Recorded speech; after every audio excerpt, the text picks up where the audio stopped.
An adventurer had just filmed a Goatman but could not survive. Shockwell O'Neill had grown up hearing stories about the North Pole. His father worked there for many years as a scientist. He had seen places most people would never visit. He had studied ice, weather, and strange changes in the land. He was not just a scientist, he was brave. He spent years in the cold, far away from his family, trying to learn things no one else dared to understand. Shockwell had always looked up to him. His father had taught him many things: how to stay calm, how to think carefully, how to handle danger. But no lesson had prepared Shockwell for what happened last winter. One morning, Shockwell got a package at his door. There was no note, just a cold metal case. Inside was his father's old camera. The lens was cracked, and the case had scratches. He turned it on. It still worked. On the memory card were dozens of pictures. Most of them showed snow and sky. Some showed parts of a building buried in ice. The last few pictures were different. They showed men in lab coats standing near a large metal door. One photo showed a shadow behind glass, something big, something strange. That was the last thing his father ever sent. After that day, all contact stopped. His father didn't write. He didn't call. The station reported bad weather and said all research was paused. But weeks passed, then months. No more news came. Shockwell didn't believe his father had just gone missing. He felt something was wrong. He asked people for help. Officials told him to wait. They said no rescue missions could go that far. The cold was too strong. The risk was too high. But Shockwell could not wait. Not anymore. He started planning his own trip. He sold what he could. He used his savings. He trained his body to handle the cold. He studied maps. He found a pilot willing to fly him close to the Arctic. It would not be safe, but Shockwell did not care. He had to know what had happened. He had to find the place from the photos. The day of the flight, the pilot looked worried. The air was sharp and heavy. The sky was white with snow. But they flew north anyway. Hours passed in silence. Only the sound of wind and engine filled the air. When the plane could go no farther, Shockwell jumped with his gear. He landed hard. The wind cut his skin. The cold bit through his gloves. He was alone now. No way back. No help. He pulled out the old photos and looked at them again. He studied the shapes of hills and the cracks in the ice. He turned toward the direction that matched the pictures. Then he walked. Days passed. He walked through storms. He fell into snow holes.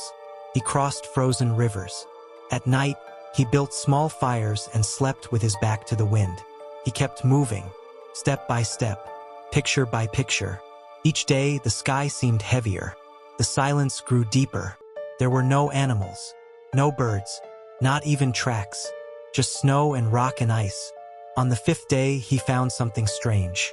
A sharp corner of metal sticking out from the snow. He cleared the ice with his hands.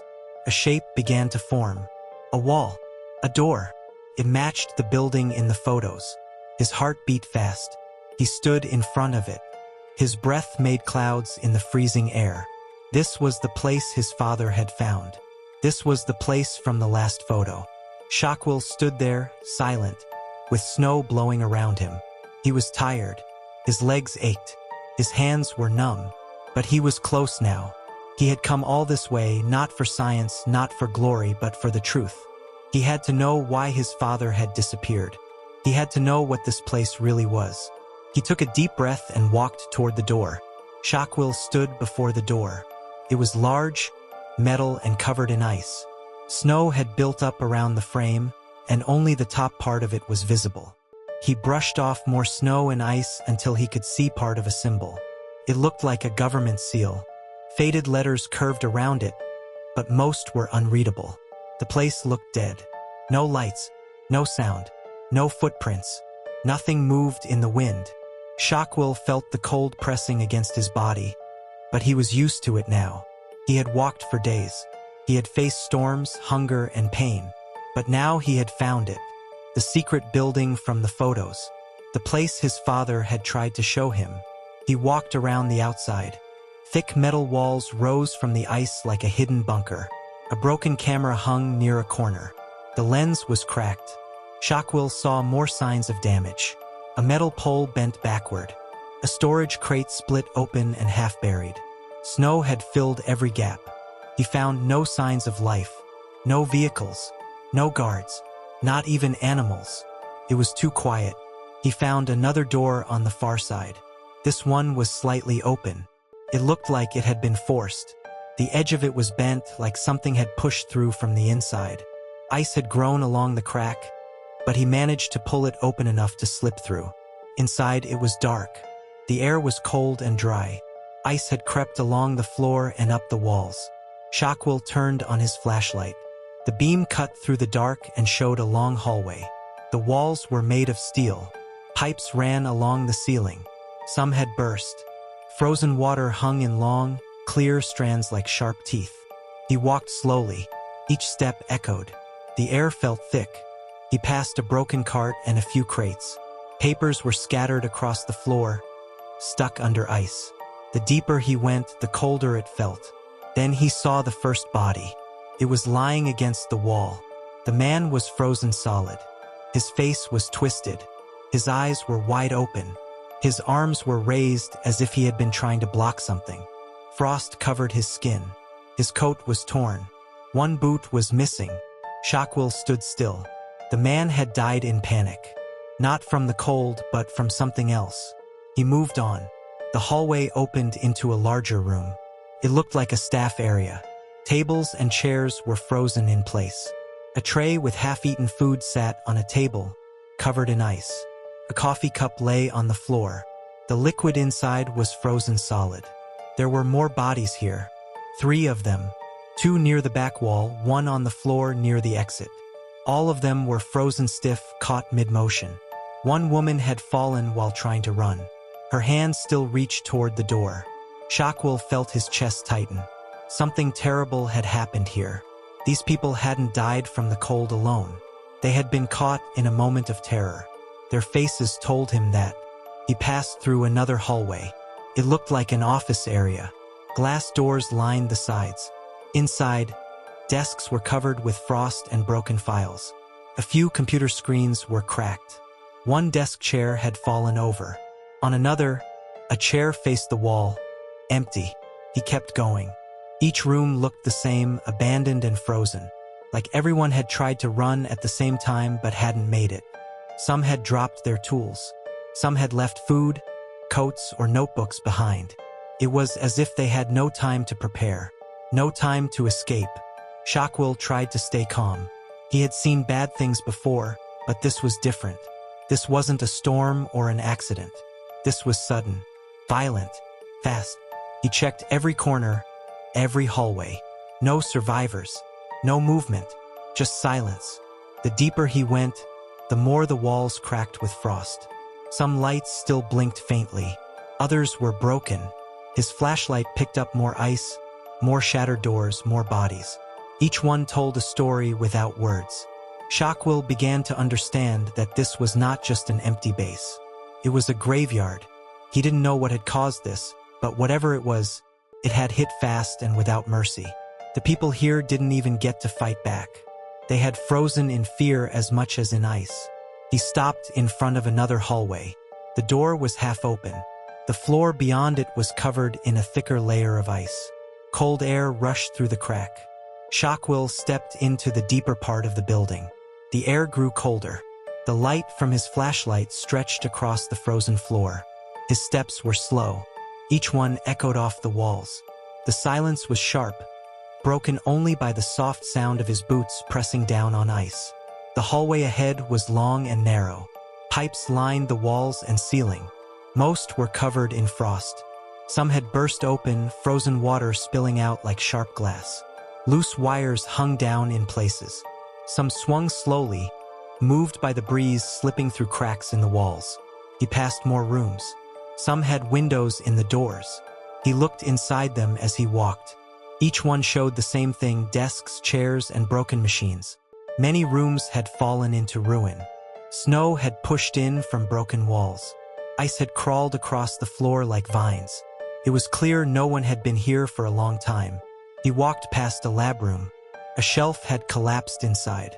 Jars and tools were scattered across the floor. The back wall was cracked, and cold air flowed through. He kept moving deeper into the hallway. His breath showed in the air. His flashlight beam began to dim, so he shook it once. The light flickered, then stayed on. Farther down the hall, he saw a sign. It was nailed to a heavy door on his right. The words were faded, but still clear enough to read, "Dangerous Experiment Area." He stopped and stared at it. The letters were large, painted in red. The sign was old, but the message was strong. Something behind that door was never meant to be touched. He felt a chill run through his chest. The hallway suddenly felt tighter. The door itself was large and thick. It had deep scratches near the bottom, as if something had once clawed at it. The edges of the door were frozen shut. He didn't move closer. He kept walking, but slower now. His eyes kept going back to the sign. As he turned the next corner, the hallway stretched out in front of him again. This part looked even worse. The lights in the ceiling were broken. The walls were cracked.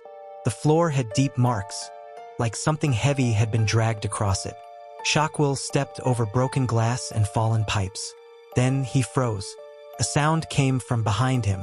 It was loud, sharp, and awful. A scream, not a human scream. It echoed through the hallway and shook the walls. Came from somewhere deep in the building. The sound was long and angry. It was filled with pain. It did not stop quickly.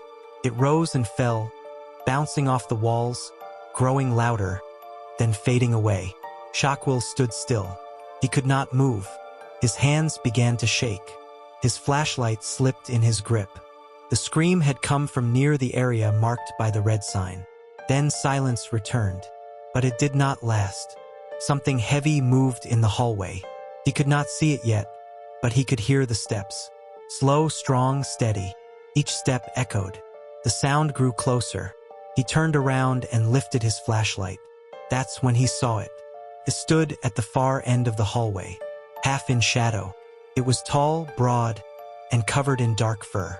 Two long, sharp horns curved from its head. Its face was part human, part animal. Its arms were thick, and its hands ended in claws. Its eyes glowed faintly. It stared directly at him. It stood still for a moment. Then it moved. It began to run. The hallway shook under its weight. Shockwell turned and ran. He did not think. He did not plan. He just ran. His boots pounded against the icy floor. His breath came fast. His heart beat louder than the steps behind him. He turned a sharp corner and nearly fell. He looked back. The creature was close now. Too close. The shape filled the hallway. It let out another scream, louder than before. The sound burned his ears. Shockwell looked ahead. He saw a door at the end of the hall. He pushed his body forward. The cold air hit his face. His lungs burned. The walls flew past him. The creature's steps grew louder. It was gaining on him. He reached the door. It was metal. He grabbed the handle and pulled. It opened just enough for him to squeeze through. As soon as he stepped inside, he slammed it shut. He turned a latch and locked it.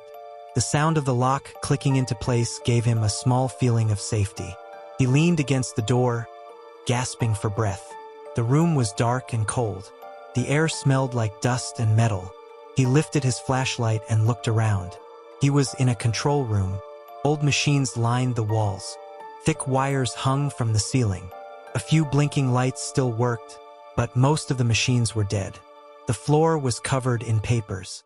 Some were torn. Others had been stepped on.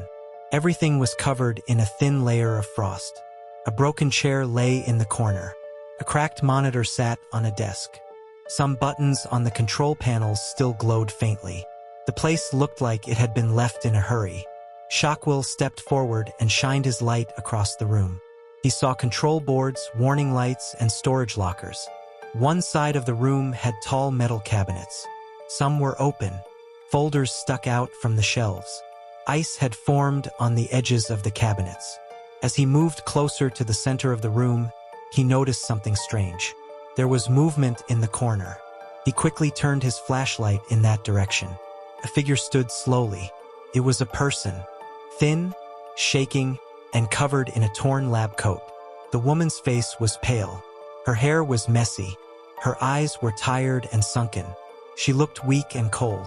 She had been hiding here, Her arms wrapped around her chest to stay warm.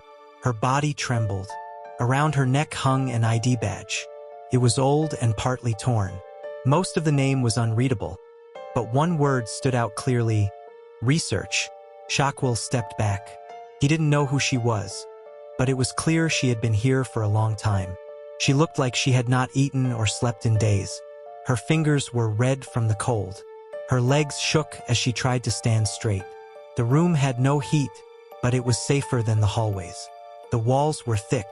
The door was strong. There were no windows, only machines, old cables, and metal panels.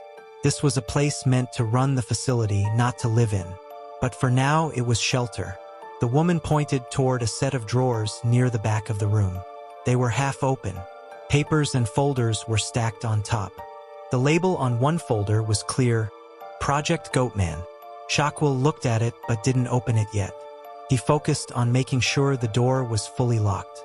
He pushed a metal table in front of it just in case. He moved slowly and tried not to make noise. Outside, the hallway was quiet again, but he knew the danger was not over. The room was silent except for the low hum of the machines that still had power. A few red lights blinked on the control panel. Some screens showed numbers. Others were cracked or frozen. Shockwell sat down near one of the machines. The floor was cold, but he didn't care. His body ached. His hands were shaking. He could still feel the fear from the chase. His mind was full of questions. The woman said nothing. She sat on the floor again and closed her eyes. Her breathing was slow and shaky. Time passed. The cold did not go away, but they were safe for now. The control room held answers but also pain. The walls held the weight of what had happened here. Shockwell stared at the folder marked Project Goatman. He knew this was not just a normal research lab. Something had gone wrong. Something had turned this place into a trap. This woman had survived, but barely. Whatever happened here had left her broken and silent. The door stayed closed. The cold stayed still. Shockwell knew he could not stay in this room forever. But for now, he had shelter. For now, he had found someone who had lived through it. And in this frozen place, that was enough. Shockwell sat on the cold floor of the control room. His breath came out in short, white clouds. His fingers were numb. The room was silent except for the faint hum of the old machines. The woman sat nearby, still and quiet. She had not spoken again. Her eyes stayed fixed on the ground. Shockwell turned his attention to the folder marked Project Goatman. The label was large and bold. The folder itself was thick and heavy. The edges were torn and frozen. He picked it up and opened it carefully. Inside were documents, printed photos, and handwritten notes. The papers were cold and stiff. Some were stained with water and time. Others were still clean and sharp, as if no one had touched them since they were first placed there. The first pages explained the goal of the project. The lab had been built in secret. It was funded by a hidden group, likely backed by a government. Their mission was to create a new kind of soldier, one that could survive and fight in extreme cold, one that could move fast and strike hard, a hybrid between man and beast. They called it Project Goatman. More pages gave details about the plan. A healthy man had been chosen as the first test subject. He was strong, young, and trained for the cold. They gave him shots and treatments over many weeks. They used new chemicals and strange machines. Bit by bit, his body began to change. Photos were attached to the papers. The first photo showed a normal man in a white hospital gown. He looked calm. His eyes were clear. The second photo showed him again, this time with small changes. His muscles had grown. His hair had thickened. His skin looked rougher. The third photo was different. His eyes were darker. His face had started to stretch. His teeth were longer. Horns were starting to push out of his head. His hands looked less human. The changes were fast. Too fast. The next pages explained how the doctors had lost control. The subject began to show signs of rage. He refused to follow orders. He stopped speaking. His heartbeat grew stronger, faster, louder. He attacked the walls of his room. He ripped metal bars from the doors. The staff had to sedate him more often, but even the drugs began to fail. Another photo showed the same man, but he was no longer a man. His face was fully changed. His body was covered in thick fur. His eyes were wide and wild. He had sharp claws and huge arms. He was taller than before. He looked like a monster. The final photo was the worst. The creature stood in the middle of a broken room. The walls behind him were cracked. Blood was on the floor. His head was turned toward the camera. His mouth was open. His eyes were glowing. He looked like he was ready to attack. Shockwell turned to the last few pages. They were handwritten notes. The words were shaky and rushed. They spoke of fear, failure, and regret. The writer had seen what the experiment had become. He begged for the project to be shut down. He said it was not a soldier. It was a beast. One line stood out. The subject is no longer human, cannot be saved. This project must end now. Another note seemed like a final warning. It was short and clear. It said the creature had escaped. The staff had tried to contain it, but they were losing. The writer believed no one would survive if the creature stayed free. Shockwell closed the folder slowly. He felt cold, but not from the air. He now understood what had happened in this place. The frozen bodies, the silence, the fear. It all came from this one thing. A project meant to protect had turned into a disaster. He looked around the control room again. The machines, the cables, the quiet blinking lights, they had once helped run this place. Now they only lit up a frozen ruin. A place where people had tried to play with nature and lost. The woman did not move. She sat in the same spot. Her eyes showed that she already knew everything in the folder. She had lived it. She had seen it with her own eyes. That was why she had hidden here. Shockwell placed the folder back on the table. His mind was heavy. His body felt frozen inside and out. He now carried the truth his father had tried to show him. A truth that had cost many lives. He looked up at the machines again. The lights still blinked. The silence still filled the room. Then, without warning, a loud sound broke the silence. A sharp alarm began to ring. Red lights started flashing across the room. The machines beeped and blinked faster. The ground shook slightly. Something had triggered the system. Shockwell stood up quickly. His flashlight shook in his hand. The woman looked up with fear in her eyes.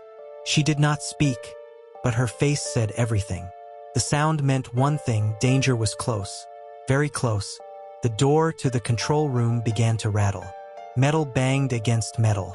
Something outside was hitting it hard. Again and again. Each hit made the whole room shake. The door bent slightly. It was not going to hold for long. Shockwell looked around the room. He searched the walls and machines. Then he saw them, 2 levers next to a small glass panel.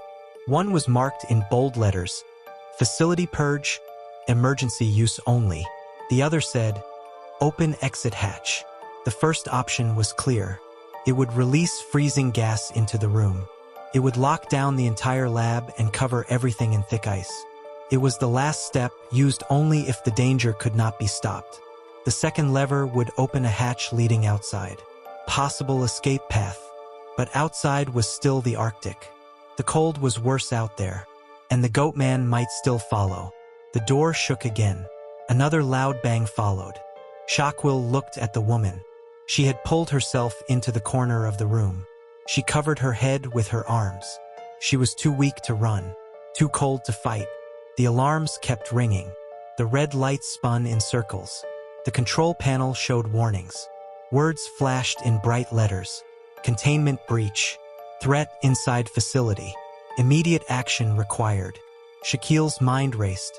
If he opened the hatch, they might escape. But they would be outside with no food, no shelter, and a creature that could survive the cold. If he pulled the purge lever, the lab would be frozen again. The creature might be stopped, but so would everything else. The control panel near the levers showed a small screen. It displayed a map of the facility. Red lines moved through the halls. One of the lines was close to the control room. Very close. Another loud crash came from the door. The metal bent inward. The lock was beginning to fail. Something heavy hit the door again. Then again. Shockwell could see the dent growing deeper. The door would not last much longer. He stepped toward the levers. His hand hovered over them. His heart pounded in his chest. He thought of the photos in the folder. He thought of the people frozen in the halls. He thought of the scream he had heard. He thought of the warning in the final note. More hits came. The door was nearly broken. The woman was curled into a ball on the floor. The machines around them blinked faster. The alarm grew louder. Everything in the room screamed that time was running out. Shockwell looked at the levers one last time. Two choices. One would risk escape into the cold. The other would lock this place forever. His breath hung in the air. His body felt heavy. The cold pressed against his skin. He had made it this far through pain and fear. Now he had to choose what would happen next. He stepped closer. His fingers reached out. Behind him, the door shook again. A final, heavy slam made it jump from the frame. The latch bent. Snow poured in through the cracks. A deep growl echoed behind the wall. Shockwell knew this was the end of the line. One move would decide everything. Not just for him, but for the woman, and for whatever still moved inside this frozen place. His hand closed around one of the levers. His hand shook from the cold, but he did not let go. The red lights flashed across the room. The alarm kept ringing. The control panel blinked with warnings. The door behind him bent more with each hit. Snow came through the cracks. The creature was almost inside. He closed his eyes for a second. His breath was slow and heavy. He thought about the last page in the folder. The warning left behind. It was clear. The danger could not be stopped with force. Could only be locked away forever. That warning had come from someone who knew the truth. Someone who had faced the creature and seen what it could do. Shockwell opened his eyes and pulled the lever. A loud sound echoed through the room. A metal click came from above. Vents opened along the walls. A thick white mist began to pour out. It spread fast. The cold air became even colder. The temperature dropped with every passing second. The control room turned white with fog. The machines started to freeze. The blinking lights slowed down. Ice formed on the buttons and wires. The walls cracked from the cold. The door gave one final bang. Then it burst open.